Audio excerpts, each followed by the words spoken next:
Hey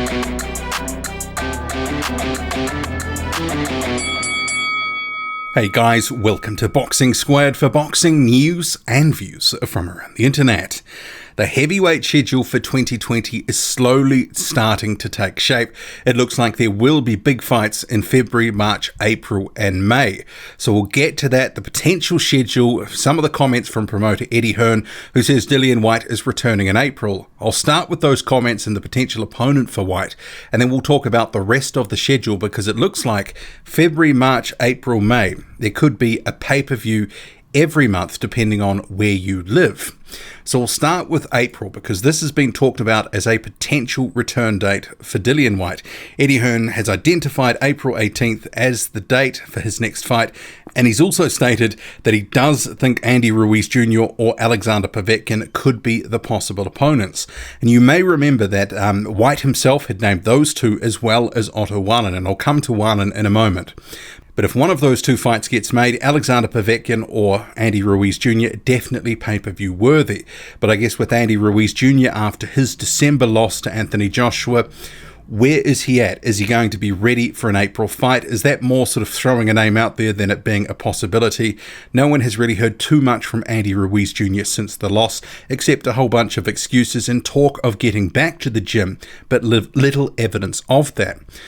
To me, the Alexander Povetkin fight, it seems more viable, and with Povetkin having been on multiple matchroom cards in the past couple of years, remember he's fought guys like David Price, Hughie Fury, Michael Hunter, and potentially he could go into a Dillian Whyte fight. So he's a known commodity, and obviously he also, I can't forget that, fought Anthony Joshua, one of the best heavyweights of the past decade. Povetkin on the back end of his career now, but he's still got something left in the tank, as we saw against Michael Hunter.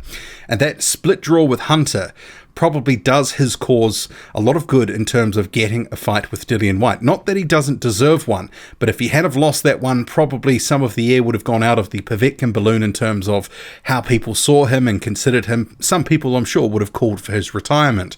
But that is a fight, I think, very winnable for Dillian Whyte, but not without risk. Alexander Povetkin, as we saw in that Hunter fight, he actually did carry his pot for several rounds and looked very good. He rocked Hunter at times, and highly enjoyable fight.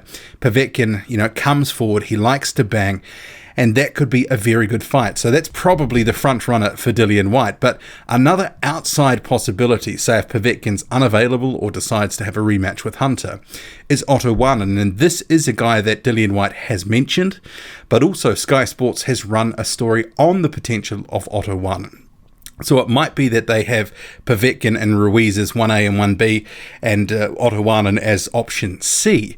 But that could be the one that ultimately happens. But some of it probably comes down to money too, because remember Otto Wallin coming off that loss to Tyson Fury got a lot of credit from that loss, despite, he obviously pushed Fury at different spots in that fight, but he did lose.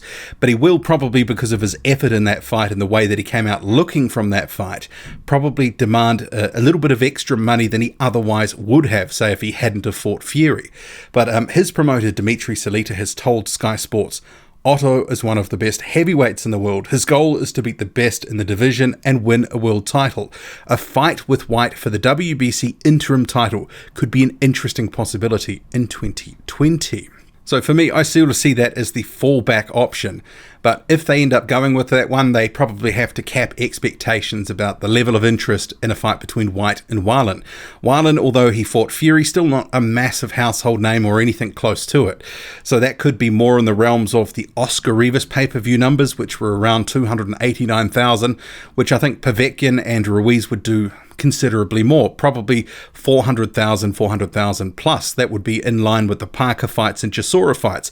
At least I think it would do something more approaching those figures than the Oscar Rivas fight. But of the schedule in general, so we have February. You've got the one big rematch between Deontay Wilder and Tyson Fury locked in February the 22nd, 2020. But ahead of that, the schedule's looking awfully light. You've got some prospects and lower level heavyweights that are in action ahead of that date. But there could be something that does get named between now and February the 22nd in terms of interesting fights to watch. I mean, there was some talk that Oscar Rivas would be returning at the end of January. Haven't seen anything confirmed on that yet, but we shall see. But February would be Wilder and Fury. And then you have Eddie Hearn talking about March for Oleksandr Usyk. So that could be either Oleksandr Usyk versus Derek Chisora. He said that it could be March 7th in Manchester for those two, or March 28th, and that would be at the O2. So they're clearly looking at those dates for a Chisora and Usyk fight, which would be another pay-per-view, no doubt, in the UK and elsewhere. I'm sure here where I am in New Zealand, that would also be on pay-per-view. But we can't discount that it may be Oleksandr Usyk versus Joseph Parker. If a title is dropped, Usyk faces the next guy potentially in Joseph Parker. Next highest in the rankings could be those two. But Eddie Hearn clearly pushing that Usyk and Chisora fight in public. And it makes sense too, because that one likely to draw more numbers in the UK on pay-per-view than Joseph Parker versus Oleksandr Usyk, with Chisora being a UK fighter. So that could be a pay-per-view event in February. And remember, just going back to the Wilder and Fury one, you have that up for grabs as a pay-per-view between the two different networks in the UK. Bob Arum has said Sky's put in a massive offer. It's up to BT to match it. But if Sky won that, they could end up having a pay-per-view in February, and then in March with the Usyk and Chisora fight, and then in April with the Dillian Whyte fight, depending on who that's against. And Eddie Hearn has identified that if Whyte comes back in April, Joshua will come back in May, most likely against Kubrat Pulev. And that's sort of been on the cards for a while in terms of who he's likely next to fight out of the two mandatories, Pulev or Usyk. But that would mean a May fight potentially. That would be another pay-per-view. So it could be a pay-per-view heavy year, depending on where in the world you are. A lot of markets are pay-per-view for these fights. In America, it may be on, one of the networks like DAZN, for your subscription. But in terms of the UK and elsewhere, international markets like New Zealand, where I'm, Australia, likely all of those ones would be on pay-per-view, which, if you're having to dig your hand into your pocket each month, that's going to, obviously burn a little bit of a hole in your wallet in terms of how much money is going out. And that'll be part of the reason that they're looking to sort of spread these out a little bit, not have them back-to-back weekends, etc., having them 3 to 4 to 5 weeks apart from each other. I mean, it makes a lot of sense, but for fans, I guess, we're going to pay for this anyway if they are the adequate fights. But it looks like 2020 starting to shape up with some of the fights that we're looking to see. And obviously, Daniel Dubois, a big fight in April at the O2, as Frank Warren has said. Even though he's called out the names like Derek Chisora and Dillian Whyte, that's not realistic. I mean, as Eddie Hearn's been talking, they're booked up elsewhere by the look of it. So it could end up being a Daniel Dubois versus maybe Mariusz Wach or something of that ilk, a top 30 guy, Christian Hammer, someone like that, where Dubois can go in and test himself at a slightly higher level. And obviously, if they do a Mariusz Wach fight, Dubois can get a bit of a comparison between the job he does on Wach as compared to Whyte, as compared to Martin Bakole, and as compared to also Jarrell Millett from a couple of years ago. But what do you make of it? Drop a comment, loud and often. Hit like, hit subscribe, follow me on Twitter, boxing_squared.